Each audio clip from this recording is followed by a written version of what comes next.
یہ تھے حافظ عبد النافع جو نعت رسول مقبول صلی اللہ علیہ وسلم آپ کے سامنے پڑھ رہے تھے۔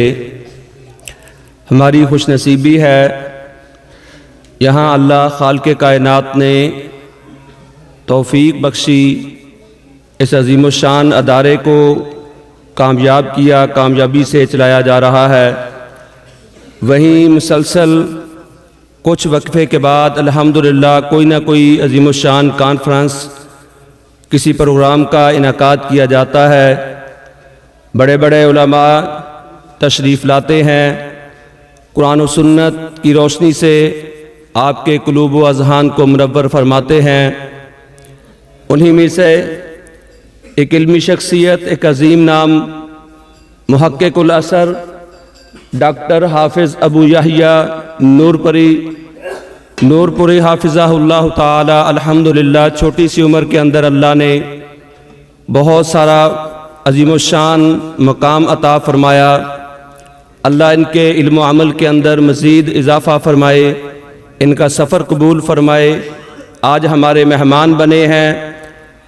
آپ کے سامنے دعوت خطاب دینے والا ہوں اس عظیم محقق ڈاکٹر ابو یحییٰ نورپوری صاحب، وہ آپ سے ہم کلام ہوتے ہیں۔ السلام علیکم ورحمۃ اللہ وبرکاتہ۔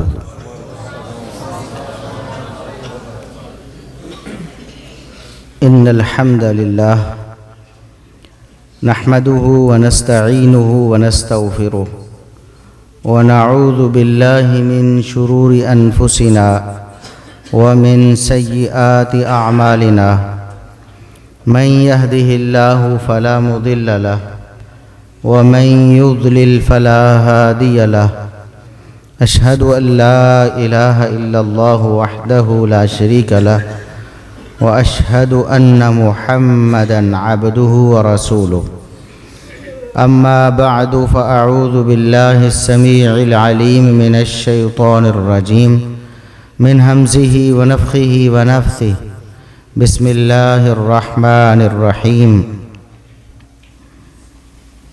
نحن نقص عليك نبأهم بالحق إنهم فتية آمنوا بربهم وزدناهم هدى۔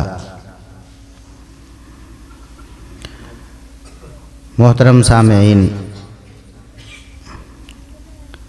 قابل صد احترام بزرگوں، عزیز نوجوان ساتھیوں، اللہ رب العزت کے فضل و احسان سے اس پرفتن دور میں ہم اللہ رب العزت کے قرآن اور رسول اللہ صلی اللہ علیہ وسلم کے فرامین کے سننے سنانے کے لیے اللہ رب العزت کے ایک گھر، ایک مسجد میں جمع ہیں۔ اس پر ہم جتنا شکر ادا کریں کم ہے۔ اللہ رب العزت ہمیں کما حق ہو اپنے دین پر کاربند ہونے کی توفیق عطا فرمائے۔ اللہ رب العزت نے انسانوں کو پیدا فرمایا، ایک معاشرہ وجود میں آیا، جس معاشرے میں مختلف عمر کے لوگ اور مختلف جنس کے لوگ موجود ہیں، مرد بھی ہیں، عورتیں بھی ہیں، بچے بھی ہیں، جوان بھی ہیں، بوڑھے بھی ہیں۔ ہر قسم کے لوگوں سے مل کر معاشرہ بنتا ہے، اور اس معاشرے کو امن و امان کے ساتھ چلانے کے لیے، ہر قسم کی خرابی اور فساد سے بچانے کے لیے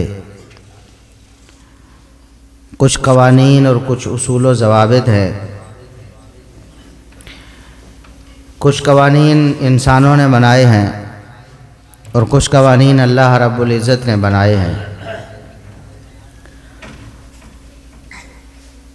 انسانوں کے قوانین آپ ہر ملک کے آئین اور قانون میں اور اس طرح کی دیگر دستاویزات میں آپ پڑھتے ہیں، دیکھتے ہیں، اور اللہ رب العزت کے بنائے ہوئے جو قوانین ہیں وہ کتاب و سنت کی صورت میں آپ کے پاس موجود ہیں، وہ قرآن و حدیث کی شکل میں ہمارے پاس محفوظ ہیں۔ معاشرہ چونکہ افراد سے مل کر بنتا ہے تو ہر فرد کا اس معاشرے میں ایک رول ہے، کردار ہے جسے وہ ادا کرتا ہے۔ اگر ہر فرد اپنا رول صحیح طریقے سے ادا کرے گا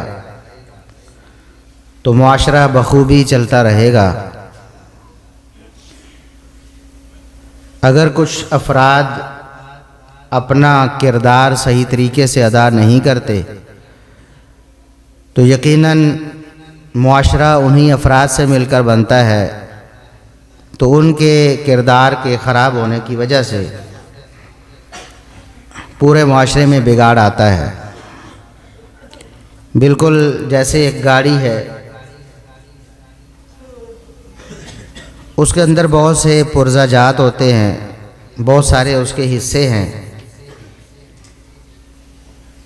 اگر کچھ حصے کام کرنا چھوڑ جائیں یا وہ اپنا کام غلط طریقے سے کرنے لگے تو گاڑی چلتی نہیں ہے،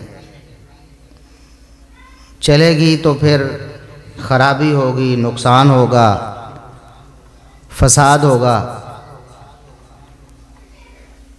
اسی طرح معاشرہ بھی فساد کا شکار ہو جاتا ہے جب معاشرے کے افراد اپنا کردار صحیح طریقے سے ادا نہیں کرتے۔ تو جہاں معاشرے میں مختلف قسم کے افراد ہیں، جیسے میں نے عرض کیا، مرد بھی ہیں، عورتیں بھی ہیں، بچے بھی ہیں، بوڑھے بھی ہیں، جوان بھی ہیں، تو وہاں جو جوان افراد ہیں ان کا ایک خاص کردار ہے، ایک اہم رول وہ پلے کرتے ہیں۔ جس طرح گاڑی میں کچھ پرزے بڑے اہم ہوتے ہیں کہ اگر ان میں خرابی آ جائے تو پھر نقصان زیادہ ہوتا ہے، ایسے ہی نوجوان معاشرے کا وہ حصہ ہیں، وہ پرزہ ہیں کہ اگر یہ خراب ہو جائیں تو معاشرے میں بہت بڑا فساد آتا ہے، بہت بڑا نقصان ہوتا ہے، بہت بڑی خرابی آتی ہے، بڑے بڑے فتنے پھیلتے ہیں۔ تو نوجوانوں کا کردار معاشرے میں مثالی ہونا چاہیے، تب ہی ایک مثالی معاشرہ قائم ہو سکتا ہے۔ کسی بھی معاشرے میں نوجوانوں کا ایک کردار وہ مسلم ہے، ہر مذہب میں، ہر قوم میں، ہر ملک میں۔ اسلام نے بھی نوجوانوں کے کردار کی وضاحت بھی کی ہے اور اس حوالے سے انتہائی اہم ہدایات بھی دی ہیں۔ بطور مسلمان تمام مسلمان نوجوانوں کو وہ تعلیمات اور وہ ہدایات، وہ اصول و ضوابط جو ان کے لیے بنائے گئے ہیں انہیں جاننا بھی چاہیے اور کما حق ہو ان پر عمل بھی کرنا چاہیے، کیونکہ نوجوانوں کا معاشرے میں بہت اہم کردار ہوتا ہے۔ اللہ رب العزت نے قرآن کریم میں کئی ایک موقعوں پر نوجوانوں کے کردار کو بیان کیا ہے۔ اسی طرح رسول اللہ صلی اللہ علیہ وسلم نے اپنے فرامین میں بہت سے موقعوں پر نوجوانوں کے کردار کی وضاحت بھی کی ہے، اس کی اہمیت بھی بتائی ہے اور نوجوانوں کے کرنے کے کام بتائے ہیں۔ آج ہمارا نوجوان اپنے راستے سے ہٹ چکا ہے، اس نے اپنا راستہ بدل لیا ہے، اس کا جو کردار تھا معاشرے میں اس کی بجائے اس نے کوئی اور ہی راستہ اختیار کر لیا ہے۔ جب ہم قرآن و سنت کا مطالعہ کرتے ہیں تو ہمیں نوجوان کی اور صورت نظر آتی ہے جو مسلمان نوجوان ہے، اور جب ہم اپنے معاشرے میں دیکھتے ہیں کہ نوجوان کیا کردار ادا کر رہے ہیں تو ہمیں بالکل الٹ سمت میں نظر آتے ہیں۔ اللہ رب العزت نے سورہ کہف میں کچھ نوجوانوں کا ذکر کیا ہے، اپنے نبی صلی اللہ علیہ وسلم کو خصوصی طور پر ان کا واقعہ بیان کیا ہے۔ نحن نقص علیک نبأہم بالحق، اے نبی ہم آپ پر کچھ نوجوانوں کا واقعہ، حقیقی واقعہ بالکل درست طریقے سے بیان کرنے والے ہیں۔ انہم فتیۃ آمنوا بربہم وزدناہم ہدی، وہ نوجوانوں کا ایک گروہ تھا جو اصحاب کہف کہلاتے ہیں۔ وہ نوجوانوں کا ایک گروہ تھا جو اپنے رب پر ایمان لے آئے، اور پھر اللہ رب العزت نے ان کے جذبے کو دیکھتے ہوئے، اس کی قدر کرتے ہوئے انہیں ہدایت عطا فرمائی، انہیں سیدھا راستہ دکھایا۔ اور پھر پورا قصہ سورہ کہف میں آپ پڑھتے رہتے ہیں، سنتے رہتے ہیں۔ تو اللہ رب العزت نے نوجوانوں کا کردار بیان کیا ہے کہ نوجوانوں کا کیا کردار ہونا چاہیے۔ وہ باطل کے خلاف سیسا پلائی ہوئی دیوار بن گئے۔ انہوں نے اپنی زندگی کی، اپنے گھر بار کی، اپنے رشتہ داروں کی، کسی چیز کی پرواہ نہیں کی۔ اللہ رب العزت کی وحدانیت کے لیے، اللہ کی توحید کے لیے انہوں نے مصیبتیں اور مشقتیں برداشت کیں، بچتے بچاتے ظلم و ستم سے اپنے آپ کو بچاتے ہوئے ایک غار میں پہنچے اور وہیں پر آرام کرنے کے لیے سو گئے۔ تو اللہ رب العزت نے انہیں 300 سال سے زیادہ دیر سلائے رکھا، اور اپنی خاص قدرت سے انہیں بغیر کھائے پیے زندہ رکھا صدیوں تک۔ پھر وہ دوبارہ اپنی نیند سے بیدار ہوئے۔ سارا واقعہ آپ نے سنا ہے۔ اس واقعے کا لب لباب اللہ رب العزت نے شروع میں بتا دیا ہے کہ انہم فتیۃ آمنوا بربہم، یہ نوجوانوں کا ایسا گروہ تھا جن کا اپنے رب پر ایمان تھا، اور اللہ رب العزت نے انہیں پھر سیدھا راستہ دکھایا، ان کی رہنمائی فرمائی، اور وہ تا قیامت نوجوانوں کے لیے، مسلمانوں کے لیے مشعل راہ بن گئے، مثال بن گئے استقامت کی، ایمان کی مثال بن گئے، اللہ رب العزت کے راستے میں جہاد کی مثال بن گئے۔ یوسف علیہ السلام کا واقعہ اللہ رب العزت نے قرآن کریم میں بیان فرمایا ہے کہ انہیں کس طرح مشقتوں کا سامنا کرنا پڑا، جیل برداشت کرنا پڑی، صرف اپنے آپ کو گناہ سے دور رکھنے کی پاداش میں۔ ماحول بھی میسر ہے، گناہ کے اسباب بھی ہیں، گناہ کی دعوت بھی دی جا رہی ہے، کوئی دیکھنے والا بھی نہیں ہے، اور یہ معلوم ہے کہ میں اس گناہ سے انکار کی وجہ سے مصائب میں ڈالا جاؤں گا، مشکلات میں مجھے ڈالا جائے گا، لیکن کسی چیز کی پرواہ نہیں کی۔ اللہ رب العزت کی خشیت اور اللہ رب العزت کے ڈر کی بنا پر اپنے آپ کو اللہ کی نافرمانی سے محفوظ رکھا، اپنے آپ کو اللہ رب العزت کی نافرمانی سے دور کر لیا، اور اس کے بعد جیل جانا برداشت کر لیا، ایک عرصہ جیل میں گزارا، لیکن گناہ کی طرف توجہ نہیں کی۔ اسی طرح دیگر واقعات ہیں انبیاء کرام علیہم السلام کے بھی، اور انبیاء علیہم السلام کی امتوں کے بھی، کہ نوجوانوں نے ایک مثبت کردار ادا کیا اور ایک مثال بنے قیامت تک کے لوگوں کے لیے۔ رسول اللہ صلی اللہ علیہ وسلم کی مبارک محفل اور مجلس میں بھی بہت سے نوجوان ہیں۔ آپ کے صحابہ میں جلیل القدر صحابہ کرام جو نوجوان ہیں رسول اللہ صلی اللہ علیہ وسلم کے سامنے پلے بڑے ہیں، آپ کی تربیت سے فیضیاب ہوئے ہیں، ان کی زندگیوں کا مطالعہ کریں کہ انہوں نے کس طرح معاشرے میں اپنا کردار ادا کیا ہے، اور اس کے بعد پھر نوجوان اپنے کردار کا مطالعہ کریں، اپنے گریبان میں جھانکیں اور دیکھیں کہ رسول اللہ صلی اللہ علیہ وسلم قیامت کے دن جب حوض کوثر پہ موجود ہوں گے تو نوجوان کس منہ سے رسول اللہ صلی اللہ علیہ وسلم کے پاس جائیں گے، کس طرح آپ کے دست مبارک سے آپ کے حوض کوثر سے جام پئیں گے۔ سیدنا عبداللہ ابن عمر رضی اللہ عنہما رسول اللہ صلی اللہ علیہ وسلم کی حیات مبارکہ میں نوجوان ہیں، ابھرتے ہوئے، جوانی ابھر رہی ہے، پورے جوبن پہ ہے عبداللہ ابن عمر رضی اللہ عنہما، عبداللہ ابن عباس رضی اللہ عنہما رسول اللہ صلی اللہ علیہ وسلم کے عہد مبارک میں جوانی کی عمر کو پہنچے ہیں۔ سیدنا اسامہ بن زید رضی اللہ عنہ ہیں، ایک ایک کا تذکرہ کریں تو کئی گھنٹے درکار ہیں۔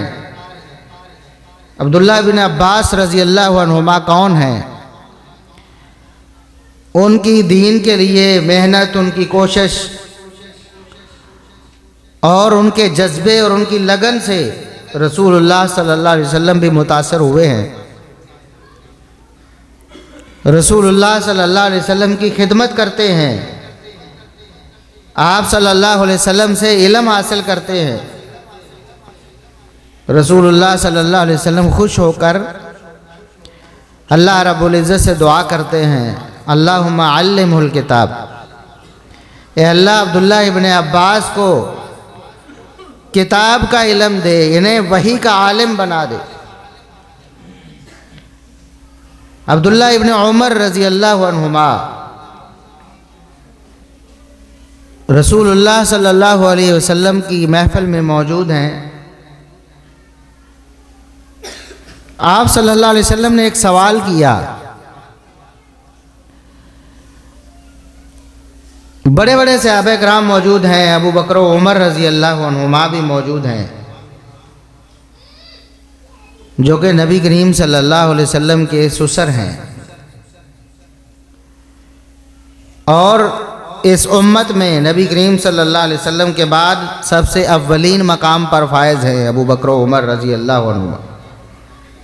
دیگر صحابہ بھی موجود ہیں۔ آپ صلی اللہ علیہ وسلم سوال کرتے ہیں، آپ فرماتے ہیں کہ وہ درخت کون سا ہے جس کے پتے جھڑتے نہیں ہیں؟ دراصل رسول اللہ صلی اللہ علیہ وسلم کا یہ سوال کوئی جنرل نالج کا سوال نہیں تھا کہ جس طرح ہم پوچھتے ہیں جی فلاں درخت کے بارے میں بتاؤ، فلاں بیج کے بارے میں، فلاں جانور کے بارے میں، بلکہ اس کا تعلق آخرت کے ساتھ تھا کہ رسول اللہ صلی اللہ علیہ وسلم نے مومن کی مثال ایک درخت سے دی کہ وہ درخت سدا بہار ہوتا ہے، مومن کا عمل بھی سدا بہار ہوتا ہے، اس درخت کا کوئی بھی حصہ وہ بیکار نہیں ہوتا، اسی طرح مومن کا عمل، کوئی بھی عمل بیکار نہیں ہوتا، لا یعنی فضول نہیں ہوتا۔ مومن کے ہر عمل میں کوئی نہ کوئی حکمت ہے، اس کے پیچھے کوئی نہ کوئی مقصد ہے۔ مومن ہمیشہ اللہ رب العزت کے لیے، اس کی رضا کے لیے، دوسرے لوگوں کے لیے فائدہ مند بنتا رہتا ہے۔ وہ درخت بھی سر تا پا، جڑ سے لے کر تنے تک، پتوں تک فائدہ ہی فائدہ ہے۔ اس طرح کی بات تھی تو آپ صلی اللہ علیہ وسلم نے پوچھا کہ بتاؤ وہ درخت کون سا ہے جس کے پتے جھڑتے ہی نہیں، کیونکہ مومن کی مثال اس درخت سے دی گئی۔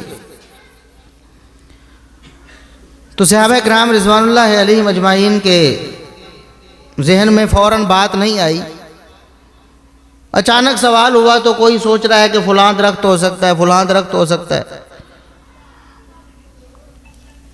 لیکن چونکہ بڑے صحابہ کرام خاموش تھے، نہیں بتا سکے، ان کے ذہن میں فوراً بات نہیں آئی، تو عبداللہ ابن عمر رضی اللہ عنہما بھی خاموش رہے، حالانکہ ان کے مقابلے میں بڑی چھوٹی عمر کے تھے۔ لیکن بعد میں اپنے والد گرامی عمر بن خطاب رضی اللہ عنہ سے کہتے ہیں کہ ابو جی سوال کا جواب تو مجھے آتا تھا،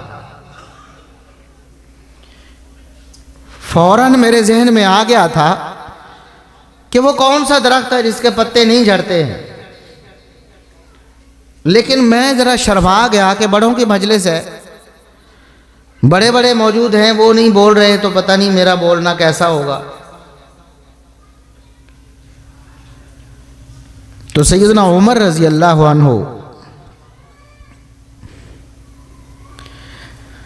فرماتے ہیں کہ بیٹا اگر اس مجلس میں تم اس سوال کا جواب دے دیتے، رسول اللہ صلی اللہ علیہ وسلم کے موجودگی میں آپ کے سامنے، تو دنیا کی بڑی بڑی دولت سے، دنیا کے بڑے بڑے انعامات سے میرے لیے یہ زیادہ خوشی کی بات ہوتی۔ تو یہ عبداللہ ابن عمر رضی اللہ عنہما، نوجوان، ساری زندگی اللہ کی عبادت میں، اللہ کی اطاعت میں، جہاد میں، دعوت میں، تبلیغ میں، علم حاصل کرنے میں، پھیلانے میں گزری۔ عبداللہ ابن عباس رضی اللہ عنہما یہ بھی نوجوان تھے، تو بعد میں رسول اللہ صلی اللہ علیہ وسلم کے دنیا سے جانے کے بعد عمر رضی اللہ عنہ کے دور میں جب مجلس شورا لگتی، کبار صحابہ کرام موجود ہوتے، خاص مشورہ کرنا ہے امور سلطنت کے بارے میں، دینی احکامات کے بارے میں، کسی دینی مسئلے کے بارے میں، تو بڑے بڑے صحابہ کرام موجود ہوتے مجلس میں، سیانے اور دانشور سب موجود ہوتے، تاکہ کسی اس مسئلے کا کوئی حل نکالا جائے سب سے مشورہ کر کے۔ تو وہاں عبداللہ ابن عباس بھی موجود ہوتے، نوجوان۔ کچھ صحابہ کرام کہتے کہ عمر امیر المومنین، آپ نے بوڑھوں میں اور سیانوں میں ایک نوجوان کو بٹھایا ہوتا ہے، ہمارے بھی بچے ہیں، پھر تو بہت سے صحابہ بھی کہیں گے کہ ہمارے بیٹوں کو بھی بلائیں، انہیں کیوں نہیں بلاتے؟ عبداللہ ابن عباس کو آپ بٹھاتے ہیں بزرگوں میں، حالانکہ نوجوان ہیں۔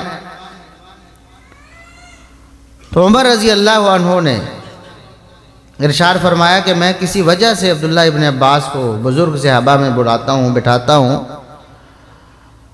اس کی وجہ یہ ہے کہ یہ علم و فضل میں رسول اللہ صلی اللہ علیہ وسلم کی سیرت اور آپ کی احادیث اور قرآن کریم کی تفسیر کے بارے میں ان کے پاس وہ علم ہے جو بڑے بڑے صحابہ کرام کے پاس نہیں۔ اور پھر ایک موقع پہ عمر رضی اللہ عنہ نے سوال پوچھا، بڑے بڑے صحابہ کرام موجود ہیں، تو سوال پوچھا ایک آیت کے بارے میں، اس کی تفسیر کے بارے میں۔ سب نے اپنی اپنی رائے دی۔ جب عبداللہ ابن عباس رضی اللہ عنہما سے پوچھا، جو انہوں نے جواب دیا، عمر بن خطاب رضی اللہ عنہ کہتے ہیں کہ اس بچے یا اس نوجوان جس کو تم کہتے ہو کہ کیوں بٹھاتے ہو، اس کا جواب سنو، حقیقت میں یہی اس آیت کی تفسیر ہے اور یہی اس مسئلے کا جواب ہے، اور اسی وجہ سے میں اس عبداللہ ابن عباس کو بڑوں کی مجلس میں بٹھاتا ہوں۔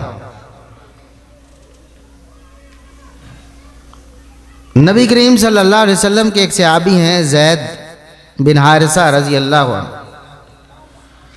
نبی کریم صلی اللہ علیہ وسلم کو ان سے حد درجہ محبت ہے، حد درجہ محبت۔ ان کے بیٹے ہیں اسامہ بن زید رضی اللہ عنہ،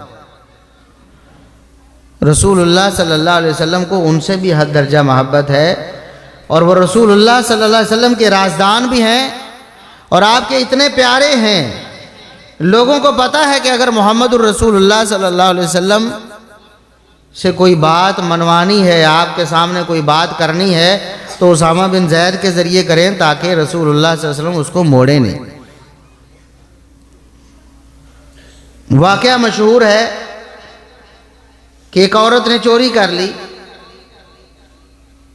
اس عورت کے خاندان والوں نے کہا کہ اگر اس کا ہاتھ کاٹ دیا گیا تو ہمارے خاندان کی بدنامی ہو جائے گی، کیوں نہ کوشش کر کے دیکھیں، رسول اللہ صلی اللہ علیہ وسلم سے گزارش کریں کہ کوئی راستہ نکالیں، چھوڑ دیں اسے، کوئی جرمانہ ڈال دیں، کچھ کر کے اس کو چھوڑ دیں۔ اب کون ہے رسول اللہ صلی اللہ علیہ وسلم کے سامنے ایسی بات کرنے کی جرت کون کرے؟ تو انہوں نے کہا کہ ہم اسامہ بن زید رضی اللہ عنہ سے کہتے ہیں وہ رسول اللہ صلی اللہ علیہ وسلم سے سفارش کریں تو آپ صلی اللہ علیہ وسلم ان کی بات نہیں موڑیں۔ وہ تو الگ بات تھی کہ یہ سفارش جائز ہی نہیں تھی، اس لیے رسول اللہ صلی اللہ علیہ وسلم نے موڑ دی۔ لیکن اسامہ بن زید رضی اللہ عنہ کی فضیلت رسول اللہ صلی اللہ علیہ وسلم کے ہاں ان کے مقام کا اندازہ ہوتا ہے کہ جوانی کی حالت میں بڑے بڑے صحابہ کرام سے زیادہ رسول اللہ صلی اللہ علیہ وسلم کا قرب انہیں حاصل ہے۔ تو لوگ کہتے ہیں کہ محمد الرسول اللہ صلی اللہ علیہ وسلم کے پاس سفارش لے کے جانی ہے تو اسامہ بن زید کی لے کے جائیں۔ اسی طرح اور کتنے صحابہ کرام کے آپ نام لیں، عبداللہ ابن زبیر ہیں رضی اللہ عنہ، رسول اللہ صلی اللہ علیہ وسلم کے عہد مبارک میں تو بچے تھے، بعد میں جوان ہوئے، ان کی جوان مردی کے کارنامے آج تک اسلامی تاریخ میں بطور مثال بیان کیے جاتے ہیں۔ دیگر صحابہ کرام ہیں رضوان اللہ علیہم اجمعین۔ تو ایک وہ نوجوان تھے اور ایک آج کے نوجوان، ان کا اوڑھنا بچھونا دین ہے، ان کی طمع، ان کی لالچ دین کا علم حاصل کرنا ہے، ان کی کوشش اللہ رب العزت کو راضی کرنا ہے۔ جیسا کہ ایک صحابی عبداللہ ابن عمر بن عاص رضی اللہ عنہما، عبداللہ ابن عمر، یہ بھی جوان ہے رسول اللہ صلی اللہ علیہ وسلم کے عہد مبارک میں، شادی ہو گئی ہے تو ان کے والد رسول اللہ صلی اللہ علیہ وسلم کے پاس آتے ہیں کہ اللہ کے رسول اسے کچھ سمجھائیں، یہ تو ہر وقت عبادت میں مصروف رہتا ہے، نہ اسے گھر والوں کی کوئی فکر، نہ دنیا داری کی، نہ کمانے کی، یہ تو ہر وقت عبادت میں روز ہی روزہ رکھ لیتا ہے نفلی، ہر وقت قرآن ہی پڑھتا رہتا ہے، نفل نوافل میں مصروف رہتا ہے۔ تو رسول اللہ صلی اللہ علیہ وسلم نے انہیں بلا کر یہ نصیحت کی کہ عبداللہ، آپ کے گھر والوں کا بھی آپ پر حق ہے، آپ کی بیوی کا آپ پر حق ہے، کوئی مہمان آتا ہے تو اس کا آپ پر حق ہے، آپ کے جسم کا آپ پر حق ہے، آپ آرام ہی نہیں کرتے ہو، سوتے ہی نہیں ہو، اپنا جو آرام کرنے کا وقت ہے وہ بھی عبادت کو دے دیتے ہو، عبادت میں تخفیف کرو، روزانہ روزہ نہ رکھو، مہینے میں 3 رکھ لیا کرو۔ تو یہ صحابی، یہ نوجوان ہے، کہنے لگے اللہ کے رسول یہ تو بہت تھوڑے، مہینے میں 3 صرف، انی اطیق اکثر من ذالک، اللہ کے رسول میرے پاس تو اس سے زیادہ کی طاقت ہے، میں رکھ سکتا ہوں اس سے زیادہ، مجھے اجازت دیں اس سے زیادہ رکھنے کی۔ پھر فرمایا تھوڑے اور زیادہ کرو، انہوں نے کہا میں اور زیادہ کرنا چاہتا ہوں۔ پھر رسول اللہ صلی اللہ علیہ وسلم نے فرمایا کہ اس طرح کرو، 1 دن رکھ لیا کرو، 1 دن چھوڑ دیا کرو۔ یہ نوجوان ہے رسول اللہ صلی اللہ علیہ وسلم کے عہد مبارک کے، قرآن اتنا پڑھتے ہیں، ہر وقت قرآن پڑھتے رہتے ہیں۔ اللہ کے رسول صلی اللہ علیہ وسلم فرماتے ہیں کہ چلو مہینے میں 1 دفعہ ختم کر لیے کرو۔ اللہ کے رسول نہیں، کم، یہ تو بہت کم ہے، میں زیادہ پڑھنا چاہتا ہوں۔ پھر کہا اتنا کام کر لو، انہوں نے کہا پھر میں اور پڑھنا چاہتا ہوں۔ پھر آپ نے یہ وصیت کی کہ گھر والوں کا حق ہے، آپ کے جسم کا حق ہے، مہمان کا حق ہے، بیوی کا حق ہے، اس لیے عبادت میں کچھ تخفیف کرو۔ یہ نوجوان ہیں اور آج ہماری حالت کیا ہے، ہمارے نوجوانوں کی حالت کیا ہے کہ وہ نماز کی طرف آتے ہی نہیں ہیں، نماز فرضی پڑھنے کے لیے تیار۔ 24 گھنٹوں میں 1 گھنٹہ بھی اللہ رب العزت کے لیے دینے کے لیے تیار نہیں۔ 1 گھنٹہ ہی بنتا ہے نا، ساری نمازیں آرام سے پڑھ لو تو 1 گھنٹے میں پڑھی جاتی۔ فرضی روزے رکھنے کے لیے تیار نہیں، جان جاتی ہے روزوں سے، جان جاتی ہے نماز سے، اور باقی جو اعمال فرض ہیں ان سے جان چھڑاتے پھرتے ہیں۔ جبکہ صحابہ کرام آگے بڑھ چڑھ کر عمل کرنے کی کوشش کرتے ہیں کہ ہمارا اللہ ہم سے راضی ہو جائے، ہماری زندگی کا مقصد ہمیں حاصل ہو جائے۔ وہ 2 صحابی، ان کے بارے میں بھی آپ نے پڑھا ہے، سنا ہے کہ رسول اللہ صلی اللہ علیہ وسلم کی صفوں میں آپ کے ساتھ جہاد میں شریک ہیں، غزوے کے لیے گئے ہیں۔ غالباً عبد الرحمن ابن عوف رضی اللہ عنہ ہے۔ وہ کہتے ہیں کہ میں نے دیکھا کہ میری دونوں طرف چھوٹی عمر کے بچے کھڑے ہیں، نوجوان ہیں، لڑکپن نمایاں ہے ان کی شکلوں پہ، صف میں میرے ساتھ کھڑے ہیں۔ تو میں سوچتا ہوں، ابھی سوچ رہا ہوں، ابھی خیال ہی کر رہا ہوں کہ کاش میرے ساتھ کوئی ان کے بجائے کوئی 2 جوان مضبوط گبرو کھڑے ہوتے۔ ظاہر ہے دشمن کا مقابلہ کرنا ہے، اور دشمن اگر پہنچتا ہے صفیں کاٹ کے آگے جانے کی کوشش میں، تو میرے ارد گرد کوئی مضبوط لوگ ہوں تو میرے لیے بھی آسانی ہے۔ اب تو مجھے بجائے دشمن سے ان کا خیال بھی کرنا پڑے گا، کیونکہ یہ دونوں بچے ہیں، یہ کیا کریں گے، نوجوان سے ہیں، لڑکے سے ہیں۔ تو ابھی میں سوچ ہی رہا ہوں کہ ان میں سے ایک مجھے کھینچ کر اپنے قریب کر کے یہ پوچھتا ہے کہ چچا جان،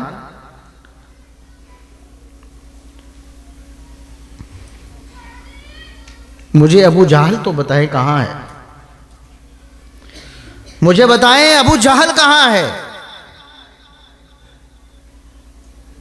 کہتے ہیں میں نے پوچھا کہ بھتیجے ابو جہل کو تم کیا کرو گے، تم نے اس کا پوچھ کے کیا کرنا ہے۔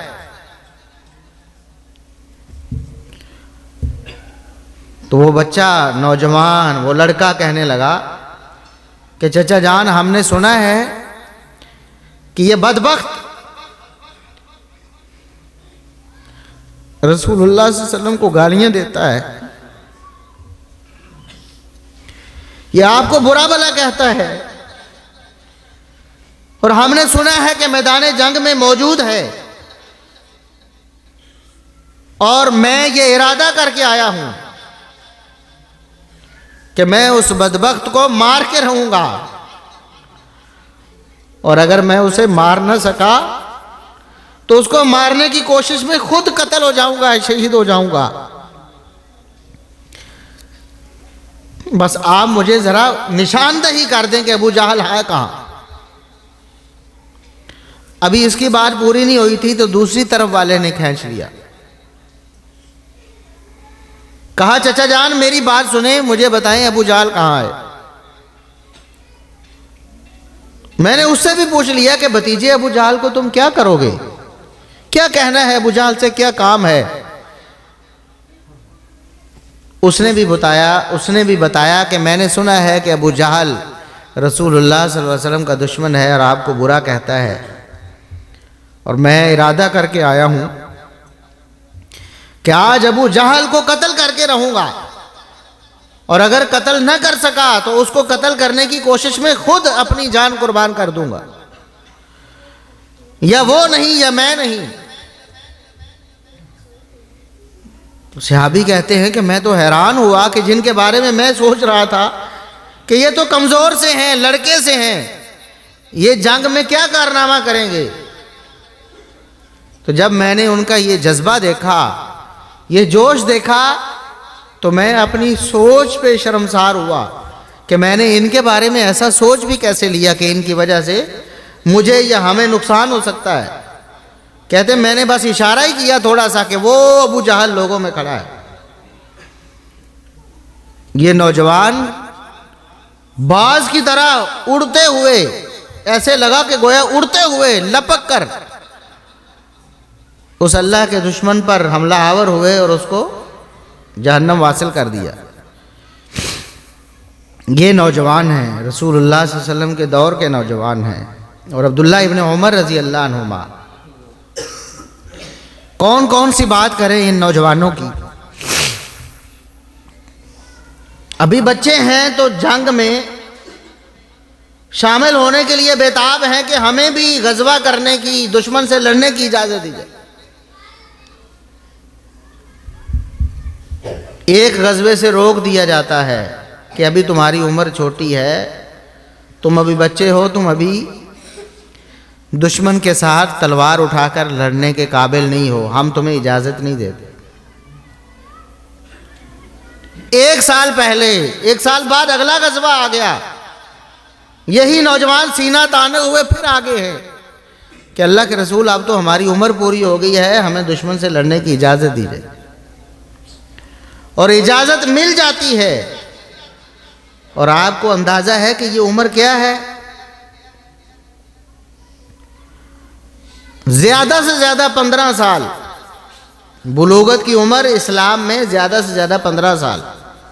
ایک تو ہمارے ملک کے قانون میں ہے نا جو 18 سال، یہ ملک کا قانون ہے، اللہ کا قانون۔ مرد ہو یا عورت ہو، لڑکا ہو یا لڑکی ہو، جب اس کی عمر 15 سال ہو جائے تو وہ بالغ متصور ہوتا ہے، وہ بالغ ہے، اس پر شریعت کے تمام احکامات فرض اور لاگو ہو جاتے ہیں۔ اور اس سے پہلے بھی ہو سکتے ہیں جب بلوغت کی کوئی نشانی پوری ہو جائے۔ 15 سال سے پہلے بھی اگر بلوغت کی کوئی نشانی پوری ہو گئی ہے تو وہ بالغ ہو جائے گا، ورنہ 15 سال تو آخری حد ہے۔ تو آپ اندازہ کریں 15 سال آخری حد ہے، 15 سال سے بھی پہلے ان لڑکوں کی، نوجوانوں کی کوشش یہ ہے کہ ہمیں دشمن سے، اللہ کے دشمنوں سے لڑنے کی اجازت مل جائے۔ یا تو ہم اللہ کے دشمنوں کو قتل کر دیں، ان کو ختم کر دیں، یا ان کو ختم کرنے کی کوشش میں خود اپنی جان اللہ کے سپرد کر دیں۔ اور ایک ہمارے نوجوان ہیں، ہمارے نوجوان کی کوشش کیا ہے، خواہش کیا ہے؟ ٹیپ ٹاپ کرنی ہے، کنگھی پٹی کرنی ہے، بال سنوارنے ہیں، فنکاروں کی طرح، اداکاروں کی طرح، کرکٹرز کی طرح، پلیئرز کی طرح، کنجروں کی طرح اپنے بال بنانے ہیں، اپنا لباس ان کی طرح بنانا ہے، اسی طرح بے حیاؤں کی طرح، بدبختوں کی طرح پھٹی ہوئی پینٹیں پہننی ہیں، کنجروں کی طرح ناچنا ہے، ٹک ٹاک بنانی ہے، فیس بک پہ سٹیٹس اور سٹوریاں لگانی ہیں، واٹس ایپ پہ سٹیٹس اپلوڈ کرنا ہے، بےہودہ حرکتیں کرنی ہیں۔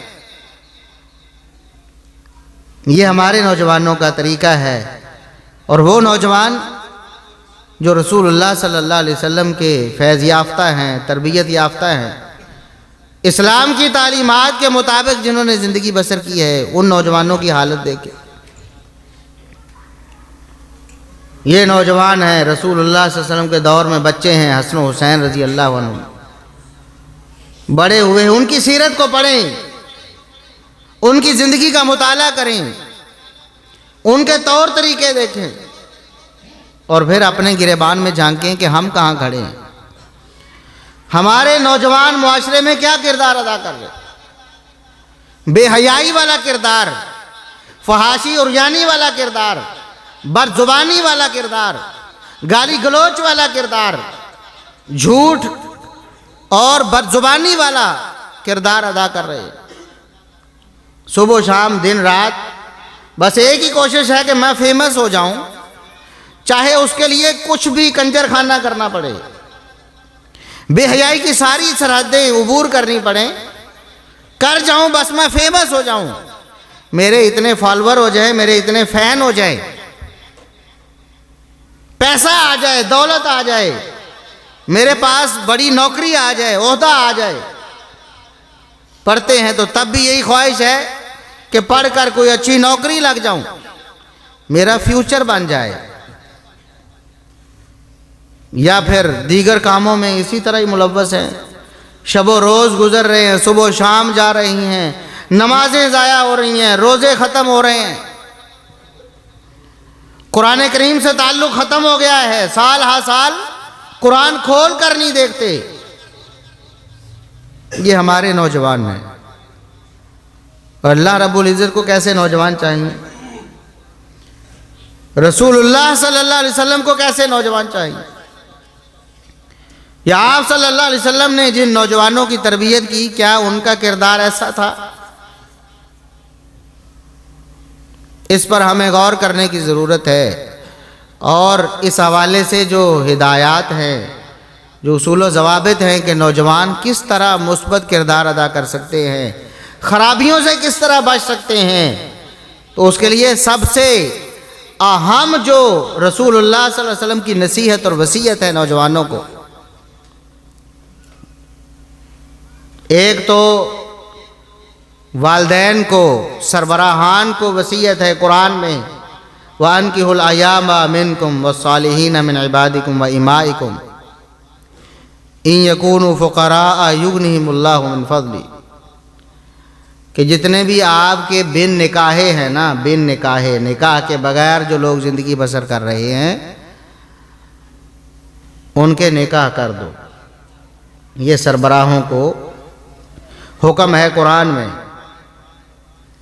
اور دوسرا، ان نوجوانوں کو رسول اللہ صلی اللہ علیہ وسلم کی نصیحت اور وصیت ہے صحیح بخاری میں، یا معاشر الشباب من استطاع منکم الباءۃ فلیتزوج، صرف نوجوانوں کو خطاب فرمایا ہے محمد الرسول اللہ صلی اللہ علیہ وسلم، خاص طور پر نوجوانوں کو مخاطب کیا ہے، نوجوانوں کی جماعت، میری امت کے نوجوانوں، تم میں سے جو شادی کر سکتا ہے نا، فوراً شادی کر، ذرا برابر بھی تاخیر نہ کرے شادی میں، فوراً شادی کر لے۔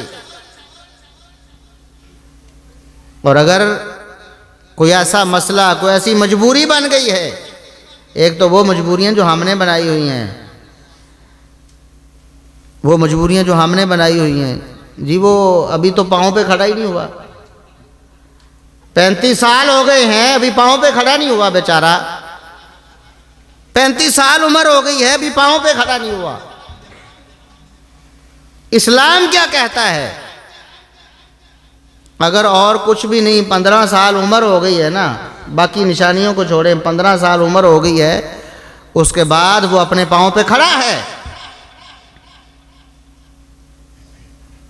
ہم نے اپنے نوجوانوں کو نکما کر دیا ہے، 30-35 سال تعلیم حاصل کر رہے ہیں، اور وہ لوگ جن کو دیکھ کر ہم نے اپنا اسلام چھوڑ دیا ہے، اپنا ایمان برباد کر دیا ہے، اپنا دین ہم نے بیچ دیا ہے، جن کو دیکھ کر وہ مغرب، انہوں نے اسلام کے اس اصول کو لے لیا ہے، اور آج وہ دنیاوی اعتبار سے ترقی کر رہے ہیں۔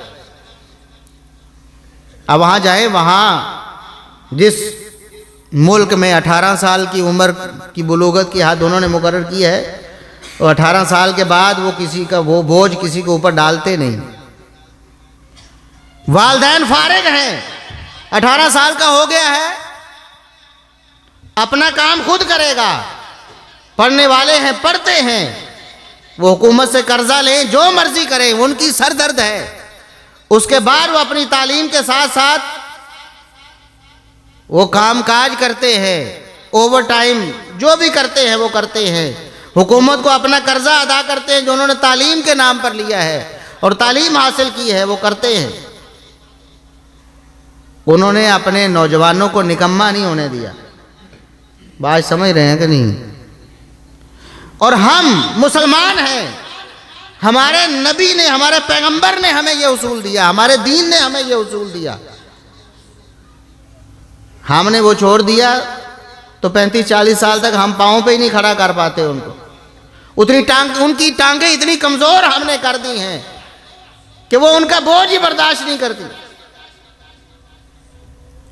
اور اس کے بعد نبی کریم صلی اللہ علیہ وسلم کے فرامین میں کتنی حکمت ہے، کتنے پر حکمت وہ فرامین ہیں. اندازہ کریں، آج پوری دنیا مانتی ہے کہ جب کوئی نوجوان ہو جاتا ہے، جوان ہو جاتا ہے، جوانی کی عمر کو پہنچ جاتا ہے، ایک جذبہ ہے خاص جو اللہ رب العزت نے رکھا ہے اس کے اندر، جس کو جنسی جذبہ کہتے ہیں، اس کو روکا نہیں جا سکتا.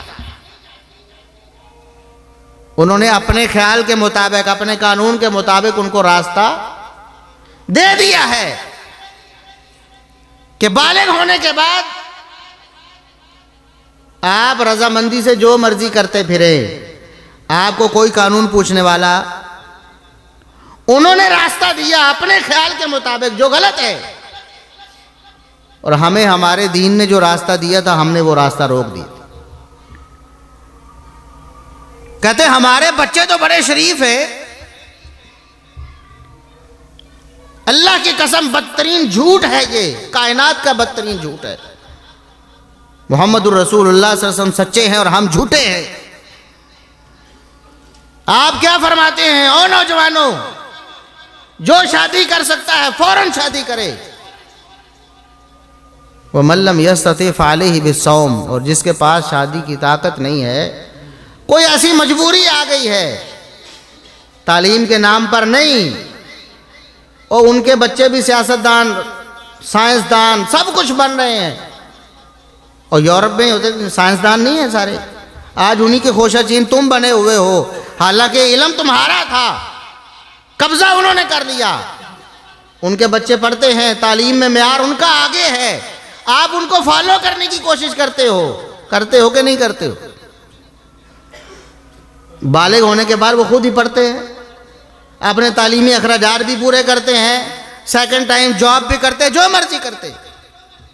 مرد ہو تب، خواتین ہو تب، اپنا بوجھ وہ خود کھڑا اپنا برداشت کرتے ہیں، اور دنیا کے اعتبار سے وہ ترقی کر رہے ہیں. اور یہ تعلیم ہمیں اسلام نے دی تھی. نوجوانوں، جب جوان ہو جاتے ہو تو شادی کر سکتے ہو تو فوراً کرو، اور اگر کوئی مجبوری ہے، کوئی مسئلہ ہے جینین قسم کا، کوئی مسئلہ ہو سکتا ہے کسی بندے کو مالی حوالے سے، گھر کے حوالے سے کوئی پریشانی ایسی بن گئی ہے کہ ابھی فی الفور شادی نہیں کر سکتا، فعلیہ بالصوم، فرمایا اس پر روزے رکھنے لازم ہیں. اس پر روزے رکھنے فرضی نہیں، نفلی، فرضی تو رکھنے ہی رکھنے ہیں، اس پر نفلی روزے زیادہ سے زیادہ رکھنے لازم ہیں. فَإِنَّهُ لَهُ وِجَاءٌ، کیونکہ روزہ ہی وہ چیز ہے جو انسان کو جوانی کی حالت میں گناہ سے روک سکتا ہے. محمد الرسول اللہ صلی اللہ علیہ وسلم کیا فرماتے ہیں؟ یا شادی حل ہے یا نفلی روزے کثرت سے رکھنا حال ہے. اس کے علاوہ تیسرا حال فرمایا گناہ سے بچا سکتا ہے تو روزہ ہی بچا سکتا ہے. کس منہ سے ہم کہتے ہیں کہ ہمارے بچے بڑے شریف ہیں، ہمارے بچے تو بڑے، ان کی تو تربیت ہی ایسی ہوئی ہے؟ یہ محمد الرسول اللہ صلی اللہ علیہ وسلم کن کو فرما رہے ہیں؟ ان صحابہ کرام کو خطاب ہے کہ جن سے نیک اس کائنات میں انبیاء اور رسول کے بعد کوئی آیا. فرمایا تمہیں بھی اگر کوئی گناہ سے بچا سکتی ہے چیز تو وہ کیا ہے؟ نکاح ہے، شادی ہے، یا پھر روزہ ہے. یہاں 30 سال تو عام ہی عمر ہو جاتی شادی کی، 30 سال تو کوئی مسئلہ ہی نہیں. حالانکہ ہمارے بچے 12-13 سال کی عمر میں بالغ ہو رہے ہیں، ورنہ 15 سال تو حد ہے ہی، آخری حد. 15 سال کے بعد 15-20 سال ان کو روک کے رکھنا. ابھی بھوکے کو آپ روٹی سے روک سکتے، آپ نہیں دو گے نا جائز طریقے سے تو ناجائز طریقے سے کھائے گا وہ، کیونکہ اس کو بھوک لگی ہے، وہ اپنی بھوک مٹائے گا، حرام کے ذریعے مٹا لے گا، آپ حلال کا راستہ بند کر دو گے۔ تو سب سے اہم جو ہدایت ہے اسلام کی، اگر آپ نے نوجوانوں کو روکنا ہے گناہ سے، اگر نوجوانوں کے کردار کو محفوظ کرنا ہے تو اس قانون کو لاگو کر لو اپنی اولادوں پر، اور نوجوان خود اپنے آپ کو اسلام کے اصولوں کے تحت لے، اور اس کے بعد پھر دیکھیں نیکی کی طرف، تقوی کی طرف، گناہوں سے بچنے کی طرف اللہ رب العزت ان کی رہنمائی کرے گا، پھر وہ اللہ کے فضل و کرم سے معاشرے میں ایک مثبت کردار ادا کرے۔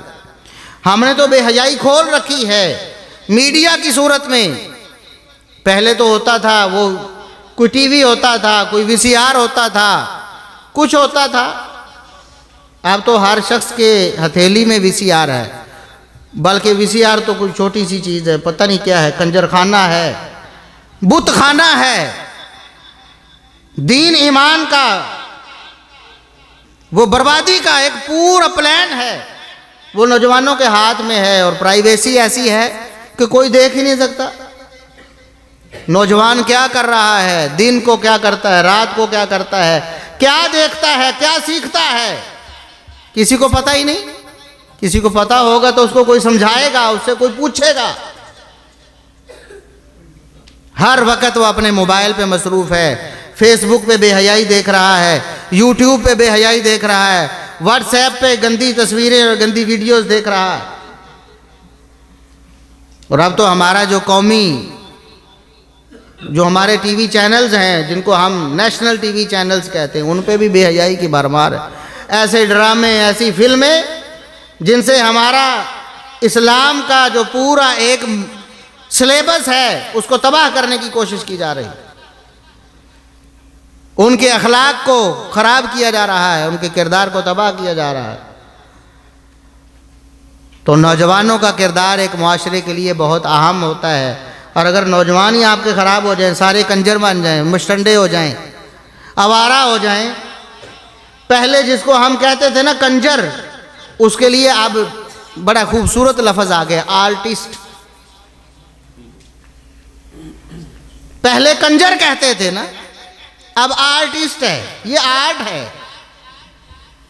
پہلے کنجری کہتے تھے، اب اس کا نام اداکارہ ہے، فنکارہ ہے، نام بدل دیے۔ جس طرح رسول اللہ صلی اللہ علیہ وسلم نے فرمایا قیامت کے قریب میری امت پر برا ترین وقت آئے گا، لوگ شراب کا نام بدل کر اس کو پیتے رہیں گے، لیبل اور لگائیں گے۔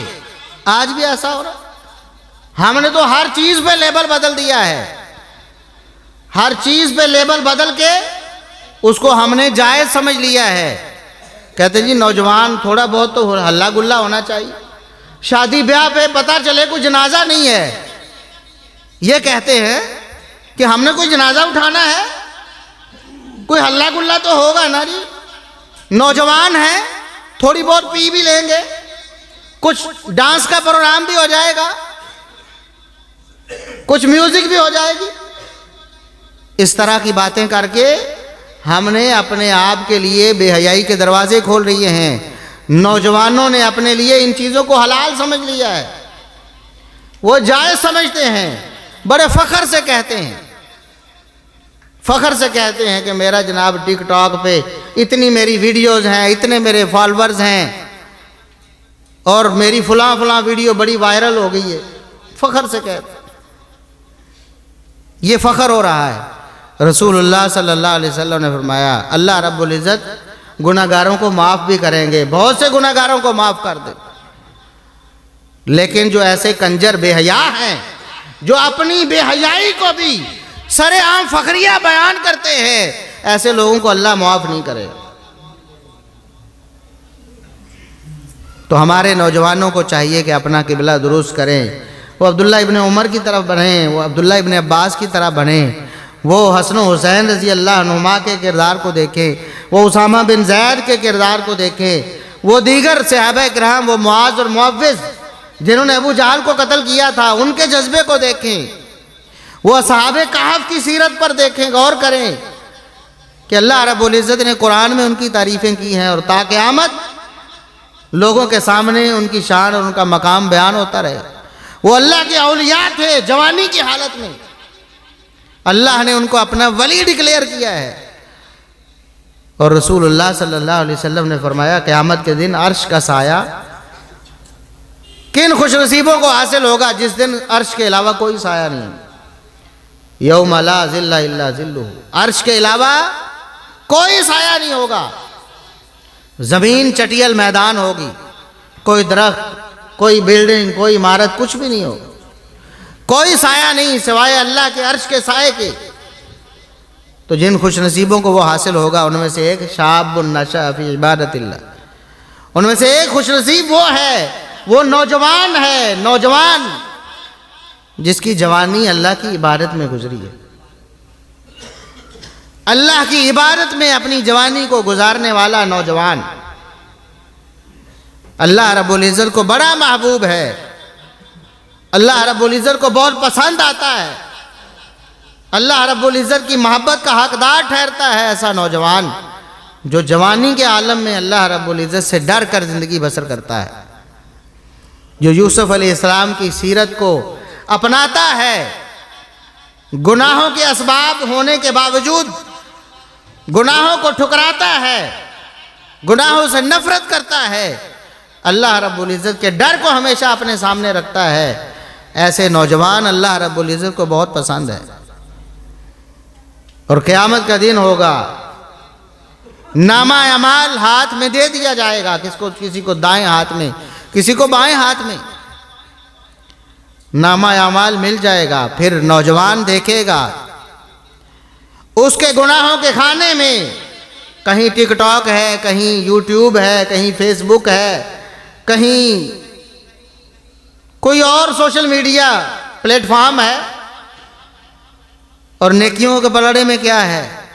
نہ نمازیں پڑھی، نہ روزے رکھے، نہ قرآن پڑھا، نہ اللہ کے دین کے لیے محنت کی، نہ دین کا علم حاصل کیا، نہ اس کی تبلیغ کے لیے کوئی کوشش کی، ساری زندگی ضائع کر کے آ گیا۔ قیامت کے دن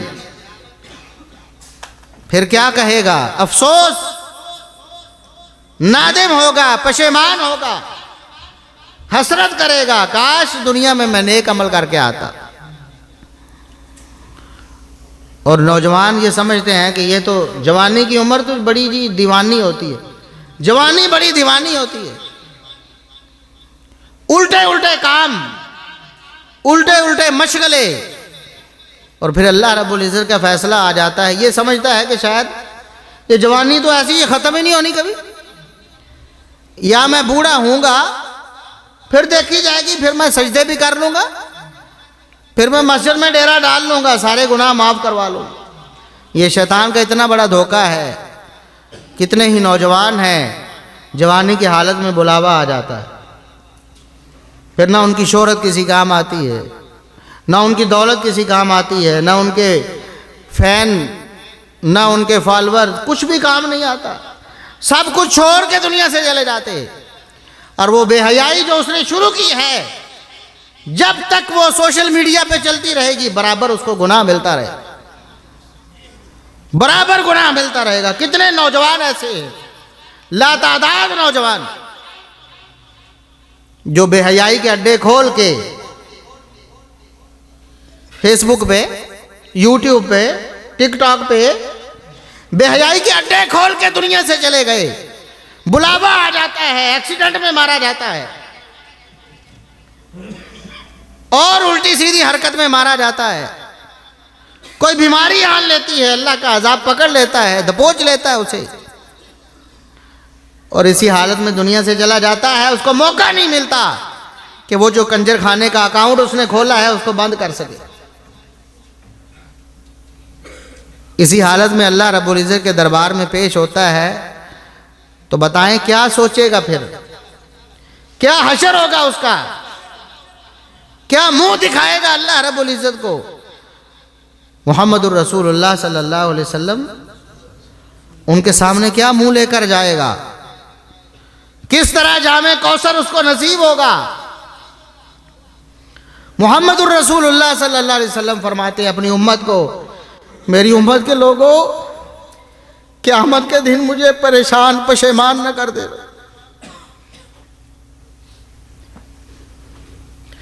قیامت کا دن ساری دنیا کے سامنے مجھے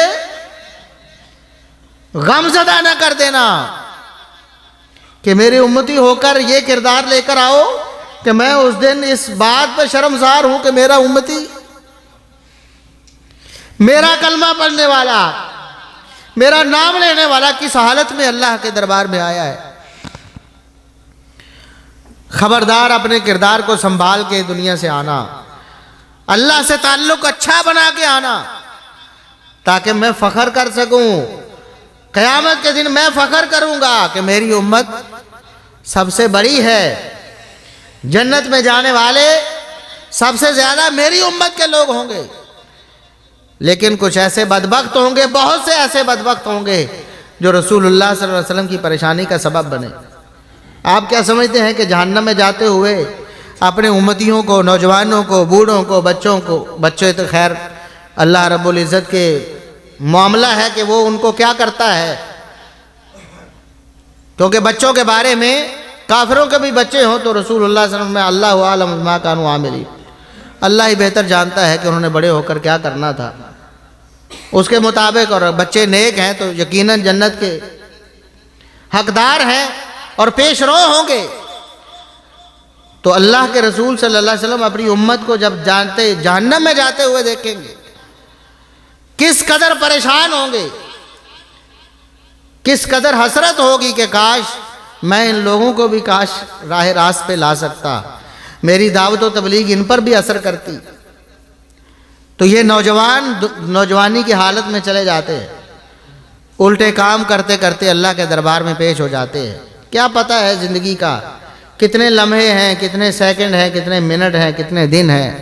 کتنے نوجوان ایسے ہیں سال پہلے موجود تھے آج نہیں ہے، مہینہ پہلے موجود تھے آج نہیں ہے۔ کتنے نوجوان آج مر گئے ہیں ہمارے ملک میں، روزانہ مرتے ہیں کہ نہیں، آج بھی مرے ہیں۔ کتنے ایسے ہیں جنہیں کل نہیں پتا تھا کہ ہم نے ایک اور دن دنیا میں نہیں دیکھنا ہے، آج منو مٹی تھلے چلے گئے ہیں۔ میں اور آپ بھی کل انہی میں شمار ہو سکتے ہیں، ہو سکتا ہے کہ ہم میں سے بھی کل کو کوئی اور نہ ہو، اس کو کوئی اور دن نہ ملے، ہو سکتا ہے اگلا مہینہ نہ دیکھ پائیں، ہو سکتا ہے اگلا سال نہ دیکھ پائیں، ہو سکتا ہے اگلا لمحہ نہ دیکھ پائیں۔ اس لیے آج ہی اللہ رب العزت سے توبہ کریں، اپنا رابطہ اللہ رب العزت سے بحال کر لیں۔ فَفِرُّوا إِلَى اللَّهِ، اللہ رب العزت نے فرمایا محمد الرسول اللہ صلی اللہ علیہ وسلم کی زبانی، اے نبی انہیں اعلان کریں دوڑ کر اللہ کی طرف آ جاؤ۔ جب ہدایت ملتی ہے، اپنے گناہوں پہ ندامت ہوتی ہے، جب فکر پڑتی ہے آخرت کی تو پھر دیر نہ کرو، فَفِرُّوا إِلَى اللَّهِ، دوڑ کر اللہ کی طرف آ جاؤ۔ اللہ کی مغفرت کا دامن کھلا ہے، آئے جو آنا چاہتا ہے، جس حالت میں توبہ کرے، جس عمر میں توبہ کرے، جتنا بڑا گناہگار ہے توبہ کرتا ہے تو اللہ رب العزت کی مغفرت کا دامن کھلا ہے، اللہ رب العزت ویلکم کرتا ہے، خوش آمدید کہتا ہے، اور سارے گناہوں کو معافی دینے کا وعدہ بھی کرتا ہے کہ جو شخص خالصتاً اللہ کی رضا کے لیے اپنے گناہوں کو چھوڑ کر اپنے گناہوں پر نادم اور پریشان ہو جاتا ہے، پشیمان ہو جاتا ہے اور آئندہ گناہ نہ کرنے کا عزم کر لیتا ہے، اللہ رب العزت فرماتا ہے میرا وعدہ ہے میں سارے گناہوں کو معاف کر دیتا ہوں، سارے گناہوں پر معافی کا قلم پھیر دیتا ہوں۔ اللہ رب العزت فرماتا ہے میری طرف آ کے تو دیکھو۔ تو نوجوان جو کسی بھی معاشرے کا بہت اہم کردار ہیں، خصوصاً ہمارے مسلمان معاشرے کا، آج وہ بے راہ روی کا شکار ہیں۔ اللہ رب العزت سے دعا ہے کہ اللہ رب العزت نوجوانوں کو پوری زندگی، خصوصاً جوانی کی زندگی، اسلام کی تعلیمات کے مطابق چلنے کی توفیق عطا فرمائے۔ اللہ رب العزت ہمیں جوانی میں اسلام کے لیے، دین کے لیے محنت کرنے کی توفیق عطا فرمائے۔ اللہ رب العزت جوانی میں ہمارے نوجوانوں کو نیکی کے لیے، تقوی کے لیے، اللہ کی عبادت کے لیے محنت کرنے کی توفیق عطا فرمائے۔ ایک سوال یہ آیا ہے کہ مرزا جہلمی کے فتنے کے بارے میں مختصر تعارف اور محفوظ رہنے کا طریقہ بتا دیں۔ مرزا جہلمی صاحب کا تعارف تو یہ ہے کہ وہ صحابہ کرام کے گستاخ ہیں، صحابہ کرام رضوان اللہ علیہم اجمعین پر اپنی زبان دراز کرتے ہیں، اگر میں تھوڑے سخت الفاظ میں کہوں تو بھونکتے ہیں، صحابہ کرام پر بھونکتے ہیں۔ ابو بکر صدیق رضی اللہ عنہ ہوں یا عمر فاروق رضی اللہ عنہ، عثمان غنی رضی اللہ عنہ ہوں، کوئی ان کی زبان سے محفوظ نہیں ہے۔ وہ دراصل ایسے فرقے اور گروہ سے تعلق رکھتے ہیں جو صحابہ کا دشمن ہے، جو دین کا دشمن ہے، اسلام کا دشمن ہے۔ ہاں، بہروپیے بنے ہیں، انہیں پتہ تھا کہ اگر ہم کھلم کھلا صحابہ کرام کو برا کہہ کر اس معاشرے میں اتریں گے تو یہ معاشرہ ہمیں قبول نہیں کرے گا، اس لیے انہوں نے چولا پہن لیا، اوپر کوئی اور بہروپ اختیار کر لیا۔ تو اگر کسی کو شبہ ہے تو ہماری یوٹیوب پہ ویڈیو موجود ہے، اسلام میڈیا کے نام سے ہمارا یوٹیوب چینل ہے، تو آپ اسلام میڈیا لکھ کر 50 گمراہ کن افکار لکھیں تو وہ ہماری پوری ویڈیو ہے جس میں ہم نے تقریباً 50 اس کی گمراہیاں جمع کی ہیں۔ آپ دیکھیں گے کہ ابو بکر صدیق رضی اللہ عنہ کے خلاف بھی وہ زبان درازی کرتا ہے، عمر فاروق رضی اللہ عنہ کے خلاف، عثمان غنی رضی اللہ عنہ کے خلاف، سیدنا معاویہ رضی اللہ عنہ کے خلاف، سیدنا ابو سفیان رضی اللہ عنہ کے خلاف، سیدنا مغیرہ بن شعبہ رضی اللہ عنہ کے خلاف اور دیگر سیدنا عمر بن عاص رضی اللہ عنہ کے خلاف زبانیں دراز کرتا ہے۔ محدثین کا دشمن ہے، تابعین کا دشمن ہے، تبع تابعین کا، ائمہ دین کا دشمن ہے۔ جن لوگوں نے اسلام کے لیے کارنامے سر انجام دیے ہیں، جن لوگوں نے کتاب و سنت کی خدمت کی ہے، سب کا دشمن ہے۔ تو ایسا شخص اس قابل نہیں کہ آپ اس کو سنیں، اپنا وقت ضائع کریں گے۔ اللہ رب العزت نے قرآن کریم میں فرمایا ہے کہ اے نبی، آپ نے کسی ایسی مجلس میں نہیں بیٹھنا جس مجلس میں اللہ کی آیات کا مذاق اڑایا جاتا ہو۔ بات سمجھ رہے ہیں؟ اے نبی، آپ نے ایسی مجلس میں نہیں بیٹھنا جس مجلس میں اللہ کی آیات کا مذاق اڑایا جا رہا ہو۔ اللہ کی آیات کا مذاق اڑانے سے کیا مراد ہے؟ کہ اللہ کی آیات کے خلاف، یعنی قرآن یہ کہتا ہے وہ کچھ اور کرتا ہے، قرآن یہ کہتا ہے وہ اس کے خلاف کہتا ہے۔ سمجھ گئے نا؟ اللہ کی آیات کا مذاق اڑے، اس مجلس میں آپ نے نہیں بیٹھا۔ اگر آپ اس مجلس میں بیٹھے تو آپ کا شمار بھی انہی میں سے ہوگا، حالانکہ نبی کریم صلی اللہ علیہ وسلم نے بیٹھنا نہیں تھا، اللہ کو پتا تھا۔ یہ اصول اور ضابطہ آپ کے لیے، میرے لیے، ہمارے لیے سنگینی سمجھانے کے لیے، جس طرح اللہ رب العزت نے فرمایا لئن اشرکت لیحبطن عملک، اے نبی اگر آپ بھی شرک کریں تو آپ کے عمل بھی ضائع ہو جائیں گے، حالانکہ نبی صلی اللہ علیہ وسلم نے شرک نہیں کرنا تھا۔ ضابطہ بیان کیا ہے ہمارے لیے کہ کسی ایسی مجلس میں بیٹھنا جائز نہیں ہے جس مجلس میں اللہ کی آیات کا مذاق اڑایا جاتا ہو۔ اب وہ مجلس آج جدید دور ہے تو آج مجلسیں بھی ورچوئل ہو گئیں، سمجھتے ہیں نا؟ ورچوئل تصوراتی مجلس۔ پہلے تو جس طرح ہم آپس میں بیٹھے ہیں، اب آن لائن خطاب ہوتا ہے کہ نہیں ہوتا؟ تو وہ بھی خطاب ہے، مجمع بھی وہ لوگ بیٹھے ہوتے سن رہے ہوتے۔ اب اس سے بھی آگے ترقی یافتہ شکل آ گئی، ہر بندہ گھر بیٹھے ہوئے، وہ بھی مجمع ہی ہے، 100 بندہ سن رہا ہے، 1000 بندہ سن رہا ہے، 1,00,000 بندہ سن رہا ہے، ایک بندہ کوئی بات کہہ دیتا ہے، لوگ اس کو سن رہے۔ تو یہ ایک ورچوئل مجلس ہے جب آپ اس کی بکواسات سن رہے ہوتے ہیں۔ تو اللہ کیا فرماتا ہے کہ آپ نے ایسی مجلس اختیار نہیں کریں۔ اب سوال پیدا یہ ہوتا، اکثر لوگ یہ کہتے ہیں جی دیکھیں وہ تو قرآن کی آیتیں پڑھ رہا ہے جی، تفسیر بھی پڑھاتا ہے، وہ تو حدیثیں پڑھ رہا ہے بخاری مسلم کی۔ مجھے بتائیں کہ کیا قادیانی قرآن نہیں پڑھاتے؟ بتائیں نا۔ اور قرآن کیا وہ آیتیں نہیں پیش کرتے؟ مرزا دجال کذاب کی نبوت ثابت کرنے کے لیے قرآن کی آیتیں پیش کر رہے ہوتے ہیں، حالانکہ مرزا کی نبوت قرآن میں اس کا کوئی ذکر قرآن میں تو ہے محمد الرسول خاتم النبیین، ایسے ہی ہے نا، لیکن وہ جھوٹے اپنے کفر کو ثابت کرنے کے لیے قرآن کی آیتیں پیش کرنے کی کوشش کرتے ہیں، سمجھ رہے ہیں نا۔ اور مرزا قادیانی دجال اپنی نبوت ثابت کرنے کے لیے بخاری مسلم کی حدیثیں بھی پیش کرتا تھا۔ اب بتائیں کہ بخاری مسلم کی حدیثوں میں کیا مرزا دجال کی نبوت کا ثابت ہوتی ہے؟ نہیں نا، لیکن وہ تو کوشش کرتا تھا۔ اور یہ روافض صحابہ کے دشمن قرآن کی آیتیں پیش کر کے ابو بکر و عمر و عثمان رضی اللہ عنہ پر لعن طعن کر رہے ہوتے، وہ کرتے ہیں کہ نہیں؟ کہتے ہیں آؤ قرآن سے دکھاتے ہیں یہ جنہیں تم صحابہ بنائے بیٹھے ہو، نعوذ باللہ سمن ہو۔ حالانکہ قرآن میں تو صحابہ کی تعریفیں ہی آئی ہیں نا۔ وہ تروڑ مروڑ کر مفہوم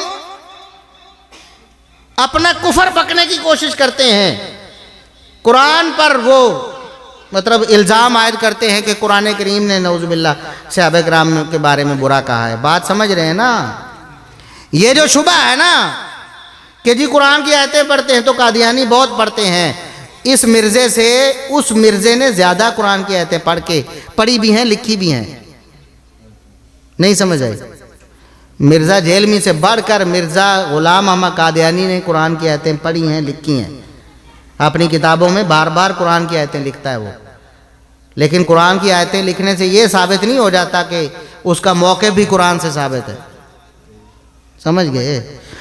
اور پڑھنے تو قرآن ڈاکٹر طاہر القادری بھی پڑھتا ہے، کہتا میں میلاد قرآن سے ثابت کرتا ہوں، تو کیا ہو جاتی ہے میلاد ثابت؟ کرتا ہے کہ نہیں کرتا؟ کوشش تو کرتا ہے نا، ہاتھ پیر مارتا ہے۔ تو بات کو سمجھنے کی کوشش کریں۔ ایک شخص قرآن کی آیتیں پڑھ کر ابو بکر و عمر و عثمان کو برا کہہ رہا ہے، تو کیا آپ اس کی مجلس میں بیٹھیں گے؟ یہ اللہ کی آیات کا مذاق ہے یا نہیں ہے نا؟ یہ بدبخت وہی کام تو کر رہا ہے، صحابہ کی دشمنی بڑھ رہا ہے، قرآن اوپر دیکھ کے پڑھنا نہیں آتا۔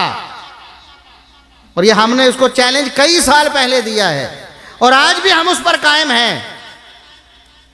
اللہ کے فضل و کرم سے وہ ایک رکوع قرآن کریم کا اوپر دیکھ کے صحیح پڑھ دے، ہمارے سامنے ایک رکوع قرآن کریم کا اوپر دیکھ کے، زبانی نہیں، انگلی رکھ کے اگر صحیح پڑھ دے، اس کو منہ مانگا انعام دیں گے اور ہم اس کے ہاتھ پہ بیعت کر لیں گے۔ لیکن صحابہ کے دشمن کو قرآن آ سکتا؟ یہ ہمارا چیلنج ہے آج بھی، اور اگر اللہ اسے ہدایت نہیں دیتا اس کے مرنے تک یہ چیلنج موجود ہے۔ صرف ایک رکوع آپ دیکھ لیں، دنیا میں قرآن حفظ بھی کر لیتے ہیں لوگ کہ نہیں؟ کر لیتے ہیں نا، ہمارے بچے بھی کر لیتے ہیں، بڑے بھی کر لیتے ہیں، بڑی عمر میں بھی لوگ کر لیتے ہیں۔ لیکن اللہ کی قسم یہ بندہ قرآن پڑھنا بھی سیکھ سکتا؟ یہ ہمیں پتہ ہے اس بات کا، نہیں کر سکتا، یہ دل لگا لے اپنا۔ تو ایسے بندے سے آپ کہتے ہیں جی وہ قرآن پڑھ کے ہمیں بتا رہا ہے جی فلاں فلاں صحابی نے یہ غلطی کی ہے، وہ بخاری مسلم سے ہمیں بتا رہا ہے جی فلاں فلاں صحابی نے یہ کام خراب کر دیا، اور یہ کوئی نیا کام ہے؟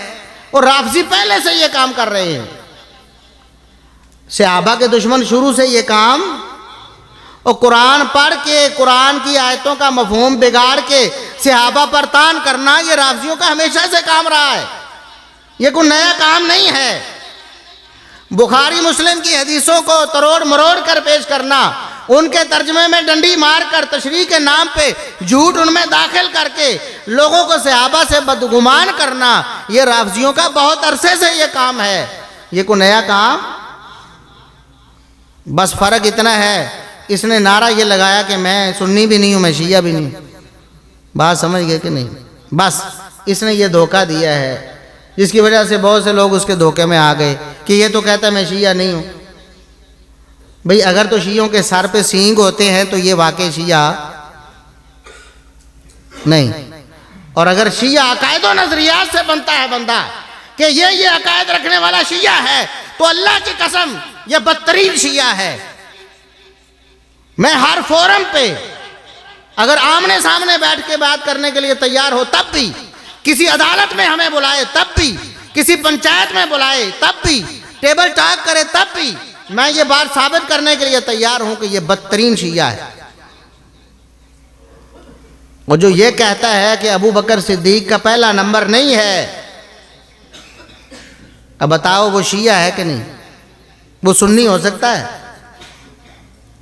وہ سنی نہیں، رافضی ہے، جو کہتا ہے کہ ابو بکر صدیق آج زندہ ہوں تو اپنی خلافت پر خون کے آنسو روئیں، نعوذ باللہ ثم نعوذ۔ بتائیں ایسا بندہ سنی ہو سکتا ہے؟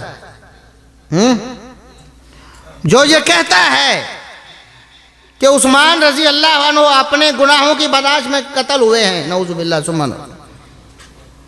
نبی کریم صلی اللہ علیہ وسلم فرماتے ہیں عثمان میں تمہیں جنت کی بشارت دیتا ہوں اس مصیبت پر جو تم پر آنے والی ہے۔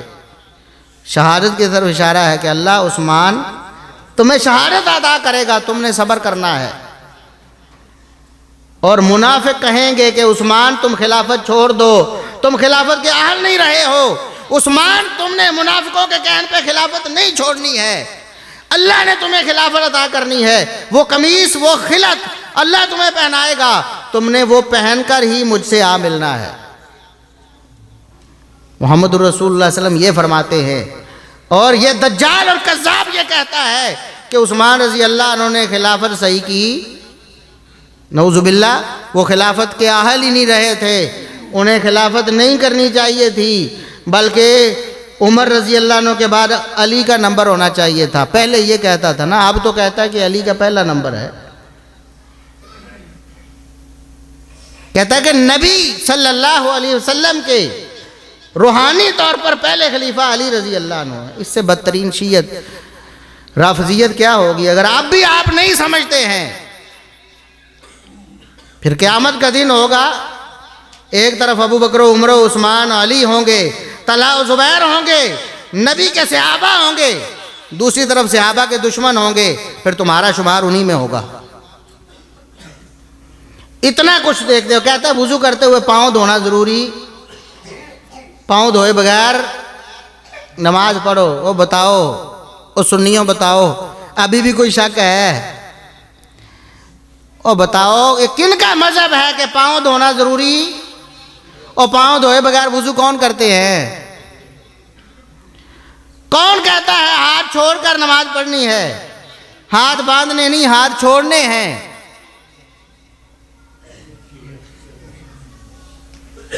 ابھی بھی آپ کو شک ہے؟ وہ آپ کو ہاتھ چھوڑ کے نماز پڑھ کے دکھا رہا ہے، آپ کہتے ہیں سنی ہے۔ میں کہتا ہوں اس سے زیادہ بیوقوف تو ہمارے سنی بنے ہوئے ہیں، وہ تو ہے ہی نا، اس سے بڑے تو بیوقوف یہ ہیں، وہ ہاتھ چھوڑ کے نماز پڑھ کے دکھا رہا کہتا ہے سنی ہے، وہ پاؤں دھوئے بغیر وضو کر رہا کہتے ہیں سنی ہے، وہ صحابہ پر بکواس کہہ رہا کہتے ہیں سنی ہے۔ اب بات سمجھ گئے کہ نہیں؟ آپ کہتے ہیں جی محفوظ رہنے کا طریقہ کیا ہے؟ بھی شیطان سے محفوظ کیسے رہتے ہیں آپ؟ کیسے شیطان سے محفوظ رہتے ہیں؟ صبح و شام اذکار کریں، اعوذ باللہ من الشیطان الرجیم پڑھیں جب اس کا خیال آئے، سمجھ رہے ہیں نا؟ یہی طریقہ ہے نا قرآن کریم، علماء سے پڑھیں سمجھیں۔ اور قادیانی بھی دھوکہ دیتے ہیں نا، ہر قادیانی، غلام احمد قادیانی نے تقریباً 40 آیتیں پیش کی ہیں جن سے وہ کہتا ہے اس کے بقول، جھوٹے دجال کے بقول، اس کی نبوت ثابت ہوتی ہے۔ پہلی بات تو یہ ہے کہ ایسے دجالوں کی باتوں پہ کان دھرنے والا بے ایمان ہو جاتا ہے۔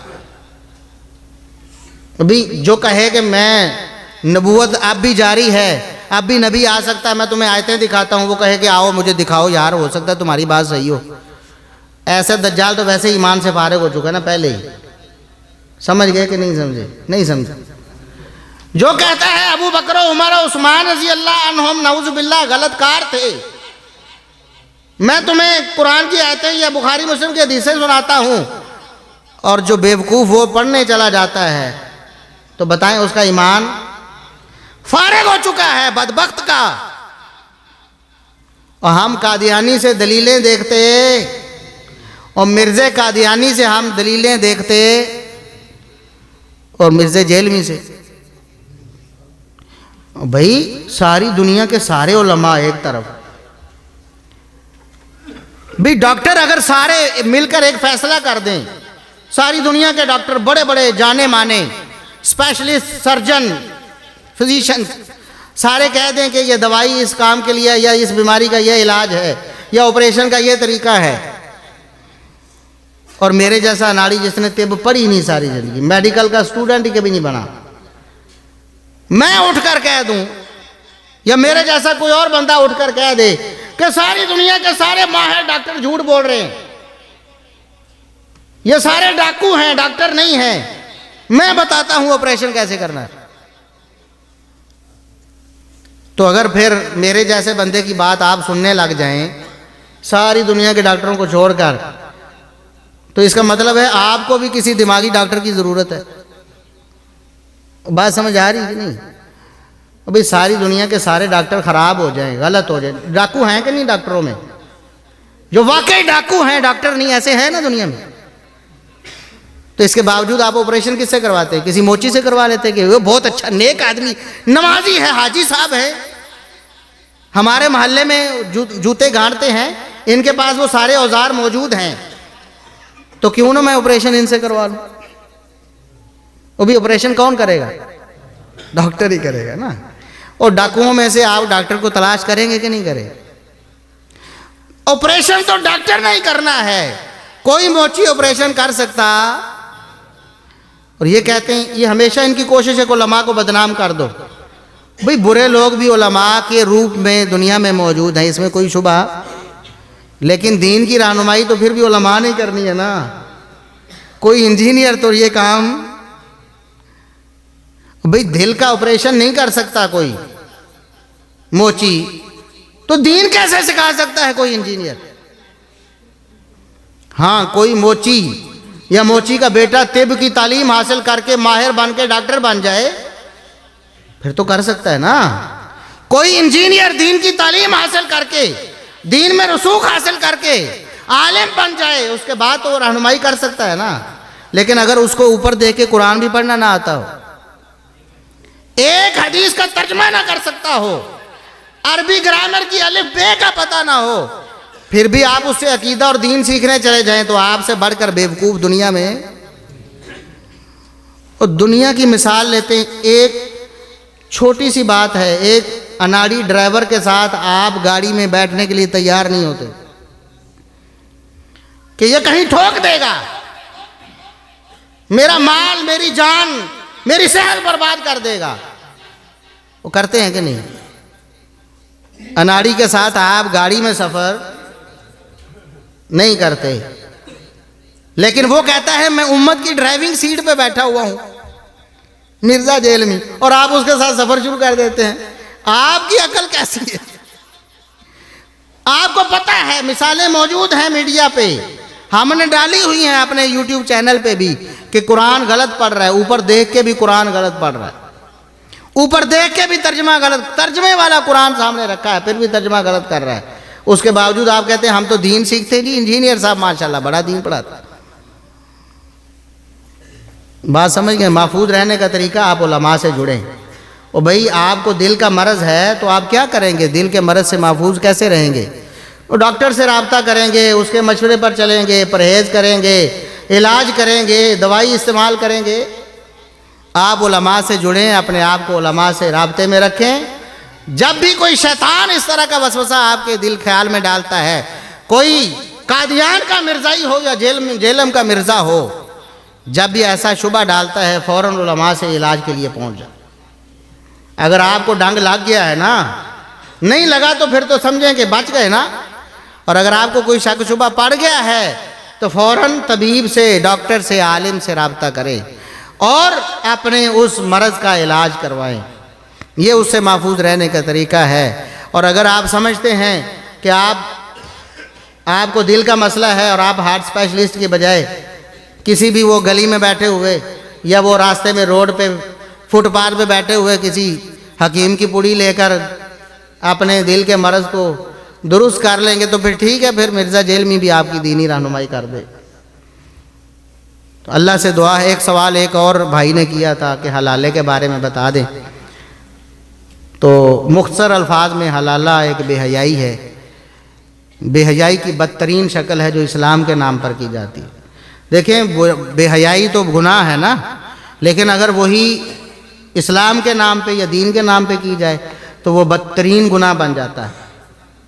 بھی چوری گناہ ہے نا، کوئی کہے کہ میں اسلامی چوری کرتا ہوں، اس کو نام دین کا نام دے دے، دین کا لیبل لگا کے وہ چوری کرنے لگے، تو یہ بدترین چوری ہو جائے گی نا۔ تو یہ فحاشی، عریانی، بے حیائی، یعنی بے حیائی کی بدترین شکل ہے کہ اپنی بیوی جو ہے وہ آپ ایک رات کے لیے کسی کو دے دیں کہ یہ ہمارے لیے حلال کر دے، حالانکہ اللہ کا فیصلہ یہ ہے، قرآن کا فیصلہ یہ ہے کہ اگر کوئی شخص اپنی بیوی کو 3 طلاقیں دے چکا ہے اور واقعی 3 طلاقیں ہو چکی ہیں تو اس کے بعد وہ اس کے لیے حلال حتیٰ تنکحہ زوجا غیرہ، یہاں تک کہ وہ دوسرے مرد سے نکاح کر لے۔ اور نکاح کس کو کہتے ہیں؟ پوری زندگی آبادی کی نیت سے کسی شخص کے ساتھ حق مہر طے کر کے گواہوں کی موجودگی میں لوگوں کے سامنے اعلان کر کے اس کے ساتھ زندگی کے سفر کا آغاز کیا، اس کو کہتے ہیں نکاح۔ اور اگر کہا جائے 1 رات کے لیے 2 راتیں کے لیے، وہ زنا تو ہوتا ہے نکاح۔ قرآن نے کہا نکاح شرط ہے، دوبارہ اس خاوند کے پاس جانے کی ایک ہی صورت ہے، نکاح ہو، یعنی آبادی پوری زندگی کے لیے آبادی کی نیت سے نکاح ہو۔ اس کے بعد اگر وہ خاوند دوسرا فوت ہو جاتا ہے یا زندگی میں کبھی دوبارہ کوئی لڑائی جھگڑے کی صورت میں طلاق ہو جاتی ہے، اس خاوند سے فارغ ہو جاتی ہے، تو پھر پہلے خاوند کے لیے وہ حلال ہو سکتی ہے۔ نکاح کی شرط ہے، زنا کسی چیز کو حلال نہیں کرتا، زنا کسی چیز کو حلال 1 رات کے لیے کسی کے پاس رکھنا یہ زنا ہے۔ اور زنا سے بیوی پہلے خاوند کے لیے حلال، منہ بھی کالا ہو جائے گا، رہے گی پھر بھی حرام، پھر بھی جو تعلق ہوگا وہ حرام پر مبنی، جو بچے پیدا ہوں گے وہ ولد الحرام ہی ہوں گے۔ سمجھ رہے ہیں نا آپ؟ اتنی بڑی بے حیائی ہے۔ اور کچھ لوگ پیٹ پرست، شہوت پرست، اس کو دین کا نام دے کر لوگوں کو ورگلا کر اپنی شیطانی ہوس کی وہ اس کو پورا کرتے ہیں اور لوگوں کو بھی گمراہ کرتے ہیں، ان کے مال پہ بھی ڈاکے ڈالتے ہیں، ان کے ایمان پہ، ان کی غیرت پہ بھی ان کو بے غیرت بناتے ہیں۔ اللہ رب العزت لوگوں کو ہدایت عطا فرمائے۔ اللہ رب العزت جو کچھ ہم نے سنایا ہے ہمیں اس پر عمل کرنے کی توفیق عطا فرمائے۔ سبحان ربک رب العزت عما یصفون وسلام علی المرسلین والحمد للہ رب العالمین۔